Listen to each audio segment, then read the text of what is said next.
Hi, guys, and welcome to my channel. Today, I want to talk about something that I think God's been showing me. A few days ago, I was sitting praying in the morning, and I was going to go and get some supplies, go in and do some grocery shopping, etc. And I was just praying and asking Jesus if there was anything that I should be buying that I'm not thinking about that I should buy. So, as I was praying, I actually saw a vision of two flashlights shining. And I thought, well, I have three flashlights already. I also have little lights around the house that are battery operated. I have a lot of little lights. So I didn't know exactly what this meant, but I thought, I don't have a flashlight in my purse. I probably don't have one in the car. I don't think I have one in the car. So there's two flashlights right there that I could use. But then I started thinking even further with that about why would I need a flashlight in the first place? And the first thing that came to mind is, well, you need a flashlight when the lights go out. So that made me think, maybe I'm getting some kind of guidance regarding something much deeper than just a couple of flashlights. Maybe Jesus is telling me, there's what's going to happen. Something is going to happen with electricity. The electricity is going to go off. And that reminded me of a dream that I had quite a while ago. I believe it was years ago, a couple of years ago, maybe, or maybe even more. I saw in my dream, I went to sleep, I had a dream, and I remember I believe there was like a hourglass with the sand in it. And it was also a beach of sand. And in the dream, I was kind of shown what God was thinking about, that he was literally thinking about turning back the hands of time and sending us back into the dark ages. And I don't know the reason why, but I suspect it's because, like the Tower of Babel, when, all the people spoke the same language and they got together, they built the Tower of Babel, and God looked down and saw, oh my gosh, there'll be no time at all. They'll be, they're doing their evil deeds. When they put their heads together, they can do a lot of evil in unison very rapidly. And when you consider what they're doing now with CRISPR technology and the GMO crops, and I'm sure in labs they're making, half frog, half chicken, half human, half scorpion. I remember reading about those creatures in the army that's described in Revelations having horses' bodies, heads of men, tails like scorpions, made me think of genetic modification. And that's what they're doing now. And in the days of Noah, when the world was destroyed by the flood, the DNA was very polluted by angels coming down and breeding with women. And there was giants in the land. The DNA was polluted. And in the New Testament, we're told that in the end days, it will be just like in the days of Noah. So the DNA was polluted, and they are polluting the DNA again. They're changing everything. Any small amount of evolution, it's within the same species. It's natural selection. It's not CRISPR technology where you combine two things that were never put together, like a frog and a chicken. And that's the kind of thing that destroyed the world before. So that's where we are with all this new technology. Anyway, back to my dream. Now, that was the one dream that God was thinking about putting us back in the dark ages, I guess, to stop all this. I mean, if we didn't have this technology, we couldn't do this evil, and we're going down the tubes to, our own destruction with all of this. Anybody can see they're basically destroying the world with all these weird things they're doing, these chemicals they're putting in the ground, these chemicals they're putting in people's bodies, this, genetic modification of, I'm sure they're doing plenty of things in labs around the world that we will never know about, human studies with creating creatures, Frankensteins. I'm sure they're doing it. I mean, why wouldn't they do that? Nothing else seems to stop them. They don't seem to have the ethics or the morals to stop themselves. And if Satan is their father, that's the kind of thing they're going to do. Okay, so that brings me to my next dream, which was just a few days ago. I believe it was on Saturday. Saturday morning, as I was waking up, I had a dream. First of all, I realized there was going to be a blackout, and they called it a 6-month period of weakness.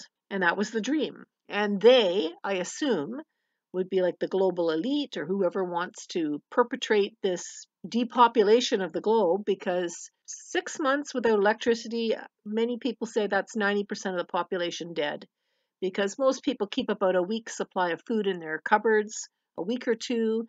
The tap shuts off. They don't have water. They were getting it out of the tap, and now there's no electricity for the water to come out. If they're not near a river or a lake, even go and drink out of a river or lake, it's not pure. It's, contaminated. They would have to have some kind of filtration device. And that, I mean, how many people have these things? And then there's the whole food thing. How do you get can you travel to go and even go to get things if your car doesn't start because you don't have gas and the gas pumps don't pump up anything because there's no electricity? I mean, I'm sure you could imagine all the scenarios of there not being electricity. So within 6 months, that could be the end of 90% of the population. And if your goal is depopulation, or it's just to take over a country like America or Canada, you put them in the dark. They have no internet. It's not like people are all have those CB boxes anymore, or you have to have a license, a ham license, I think, even to operate that. I mean, how many people have that? So you turn off the electricity, can broadcasts even come out? And then what kind of broadcasts would you get when you have the mainstream media is controlled by about six entities, and you might as well say it's a monopoly because they're all the same people. They're, the big pharma, the big advertisers. They probably own most of the outlets. Then there's communist China. They own a whole bunch of it. And then, of course, there's the big tech. They own a lot of it, and they control it. And they are getting more and more controlling. They're throwing people off of their websites like Google, YouTube, Instagram, Twitter. Oh, and Parler. Parler was a free speech platform that was simply closed right down. Millions of people just told, sorry, can't talk anymore. And by the way, the President of the United States, the largest country in the world, probably the most powerful man in the world, was told he could no longer speak on public platforms. Now, talk about power. That's the power of social media. So when God says he's thinking about blacking it out, and then these people in my dream, I'm being told they have the plan. Okay, that's another dream. And I also had another dream prior to that one where I was in the wintertime and I was freezing. And after I had that dream, believe me, I smartened up and I went out and bought some wood. And I don't have a lot of wood. I just have enough for a short period of time. But I mean, I don't have enough to go a whole winter.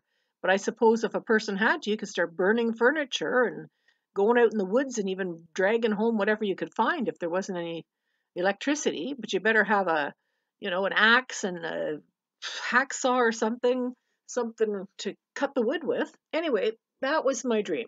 So now I'm thinking maybe every one of us needs to start thinking very seriously about setting aside 6 months worth of water. And if you don't have 6 months worth of water, then maybe you should have a filtration system that you can use, set that up so that you could get it from a lake or a river nearby. That would keep you going because you can only go 3 days without water. So if people's taps turn off and you start thirsting to death and you don't have a lot of drinks in the house, within a few days, maybe people have some pop and whatnot they can drink, but after a while they're going to need some water. And if they can't get it, they're going to come knock on your door.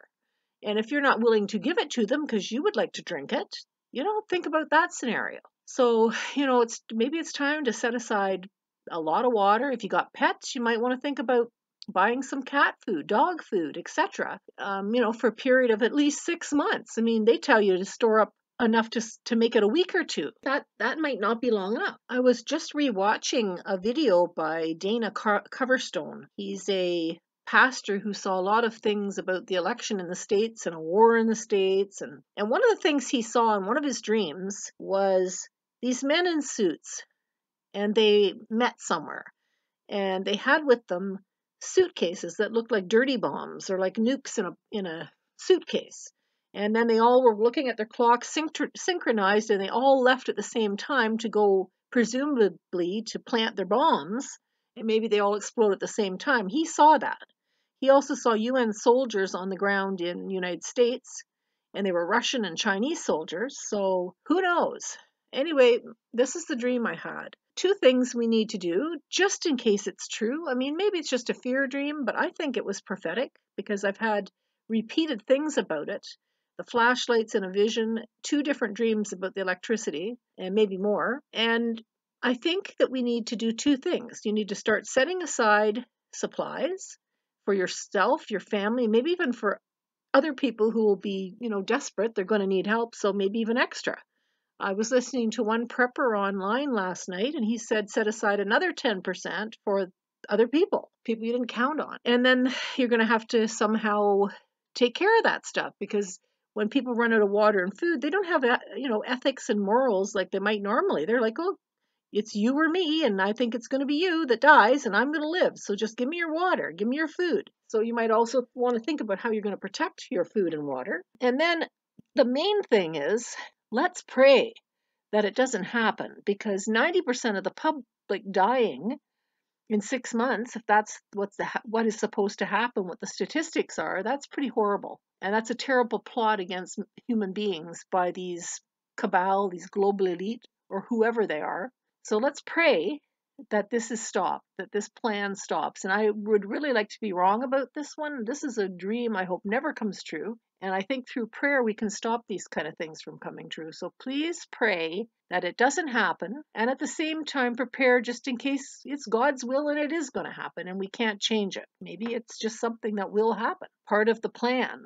But I do believe prayer changes things. And if God be willing, I won't tell God what to do. And I'm sure you don't want to tell God what to do either. But if it be his will that this terrible cup passes from us, that we don't have to drink from it, as Jesus said, let this cup pass from me, maybe we'll be lucky and we can escape it. So please pray that this doesn't happen. And at the same time, just start setting aside some stuff. Something to think about. God bless you. Have a great day.